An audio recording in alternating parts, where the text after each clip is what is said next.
Bonjour les amis, j'espère que vous allez bien. Les amis, il n'y a rien de plus frustrant pour une femme que de sortir avec un homme immature.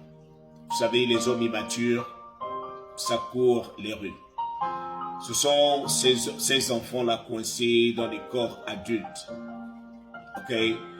Et il y a 6 signes qui montrent que vous sortez avec un homme immature. Ça peut être un mari, ça peut être votre petite amie qui est immature. Alors le tout premier signe, c'est lorsque vous cherchez à lui faire comprendre à quel point vous êtes blessé, à quel point votre petite amie vous a blessé, il se met sur la défensive. Il se défend. Et parfois, c'est lui qui s'énerve même encore lorsque vous cherchez à lui faire comprendre qu'il vous a blessé. La deuxième raison, c'est lorsque vous voyez que votre petite amie ou votre mari se plaint de tout et de rien. Il n'est jamais satisfait. Il se plaint à tout bout de champ.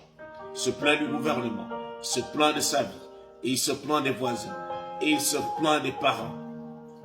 Vous allez voir un homme qui se plaint de ses parents qui ne sont pas riches, qui continue à demander à ses parents pourquoi ils ne sont pas riches, pourquoi ils n'ont pas amélioré son avenir, pourquoi ils n'ont pas préparé son avenir, comme si lui-même il n'est pas déjà assez mature pour préparer l'avenir de ses enfants. C'est un homme immature. Alors, vous avez aussi celui-là, cet homme immature pour un troisième signe, qui est allergique aux excuses. Je vous assure, un homme digne de ce nom, lorsqu'il a tort, il peut décider de demander des excuses pour apaiser la douleur de la personne avec qui il vit. Cela ne vous rend pas faible. Non. Cela ne fait pas de vous une mauviette. Cela ne fait pas de vous... Et vous ne perdez même pas la face. Un homme responsable peut bien demander des excuses lorsqu'il a tort. Par contre, celui qui est allergique aux excuses, il fera même en sorte que ce soit vous qui demandiez les excuses d'avoir eu raison quand il avait tort. C'est ça un homme immature. Il cherchera toujours à se justifier. Alors, la quatrième raison peut aussi être que vous tombez sur quelqu'un qui ne respecte pas sa parole, quelqu'un qui ne respecte pas ses promesses. Il vous promet de faire certaines choses, mais il ne réalise pas. Et cela ne le dérange même pas. Un homme immature, c'est aussi celui-là qui loue une maison. Alors, il sait très bien que la fin du mois arrive, et lorsque le bailleur arrive pour prendre son dû, il lui parle avec condescendance en lui disant, mais ce n'est pas pour 50 000 que tu vas aussi me poursuivre partout. Mais non, tu es censé restituer le dû de quelqu'un. Tu empruntes de l'argent quelque part et tu promets à quelqu'un de lui rendre cet argent-là peut-être 2 jours après. La personne te trouve et c'est la personne qui court derrière toi pour que tu lui rembourses son argent. Et tu lui dis non, ce n'est pas à cause de 10 000 francs que tu vas me poursuivre dans la rue. Je ne suis pas à 10 000 francs près, mais tu as 10 000 francs près. Parce que si tu n'arrives pas à rembourser cela, c'est que tu montres que tu es immature. On ne peut pas te faire confiance. Un homme immature, c'est aussi celui-là qui ne vous traite pas bien. Qui ne vous traite pas bien. Et j'entends par là que c'est celui-là, lorsqu'il, par exemple, il vous appelle et que vous êtes occupé, vous ne décrochez pas au bon moment.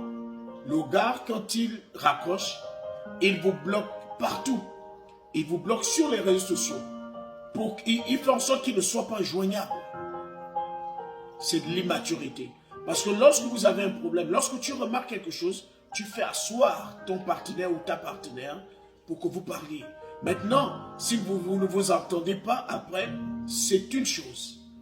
Mais on n'a pas besoin de bloquer sa partenaire, tout simplement parce qu'on a constaté quelque chose et on n'a même pas pris le temps de poser des questions pour savoir si ce qu'on a constaté est réellement ce qu'on a constaté. C'est de l'immaturité. Et j'insiste sur ce point parce que nous tous, on est sortis de là. Moi-même, j'étais trempé dans ça. Lorsque j'ai un problème avec ma petite amie, si par exemple, je l'appelle et qu'elle ne décroche pas, je vais la bloquer. C'était de l'immaturité, je le reconnais.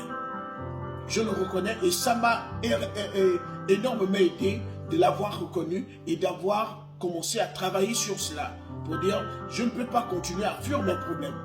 C'est aussi ça le 6e point. Le 6e point, c'est votre homme immature va toujours cacher ses problèmes sous un tapis en pensant qu'ils vont disparaître. Il va toujours aller boire en pensant oublier ses problèmes. Tu vas les oublier pour un instant, mais les problèmes seront toujours là. Les problèmes sont faits pour être affrontés. On affronte les problèmes, on ne les fuit pas.